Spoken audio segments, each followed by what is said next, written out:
My friend Steve dropped around yesterday and donated this to the project. What it is a switch mode power supply, 12 volts, to supply, you know, in like kitchens and places where people got lights in the ceiling, the 12 volt light spotlights. Well, mains in here, 12 volt out here, and that would be supplied a machine lamp. That is much more compact than using a transformer. Where do I put it? I was keeping all the mains cables basically around in this line here, separating it from signal cables.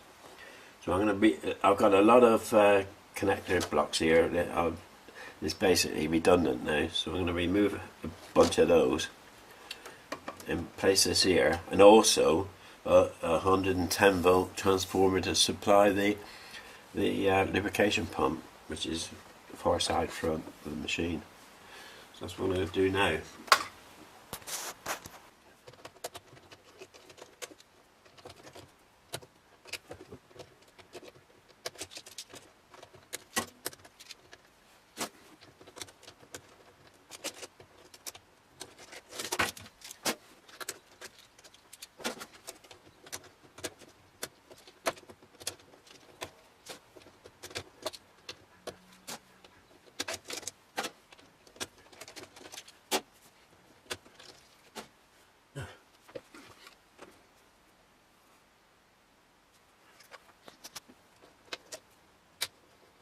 Yeah, actually, so the paper going.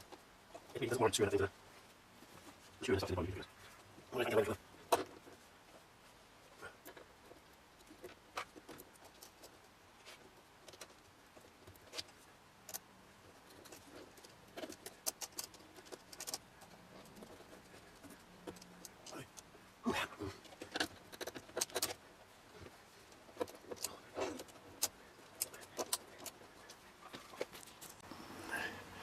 Okay, I've wired it up.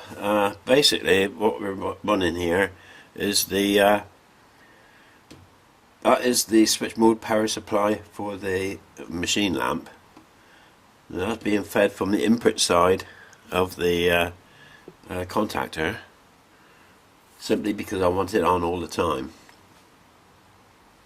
And here you got the 240 to 120 volts transformer, which I put inside one of these battery adapter cases and super glued it in. So the wires that are coming in are actually coming from the output side of the contactor, and that's feeding off to the lube pump, which is in the front far corner of the machine.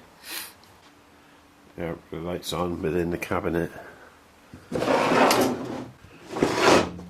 which is adjustable by hand, although I've just realised I haven't fully tightened them down, so I can shine it wherever I want in the cabinet, which is rather good now because I can actually see what I'm doing. So we're in business. So now we can actually see what's inside the cabinet. I've cleaned out the bottom, apart from the end, which I'm going to have to move the carriage up the other end, but it's relatively clean in there now. Let's see what I'm doing.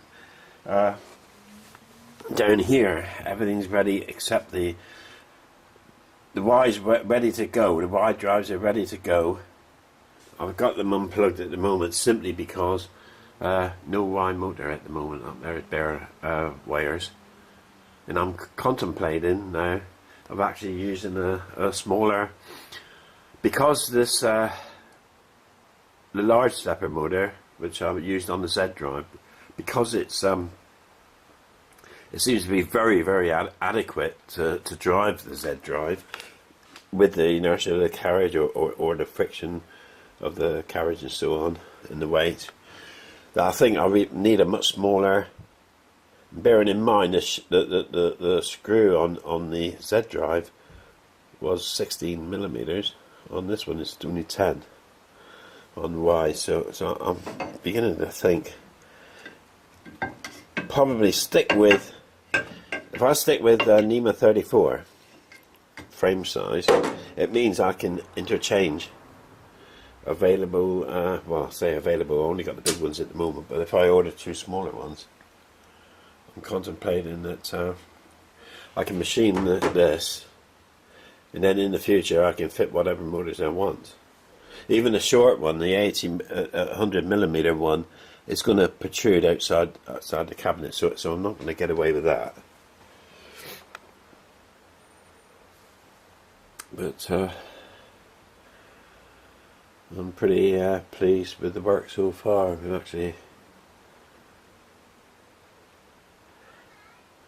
We're getting quite near now. It's only the wide drive mechanics to sort out, and we can actually do some like test runs, although without a tool, because the tool changer is still not been touched yet.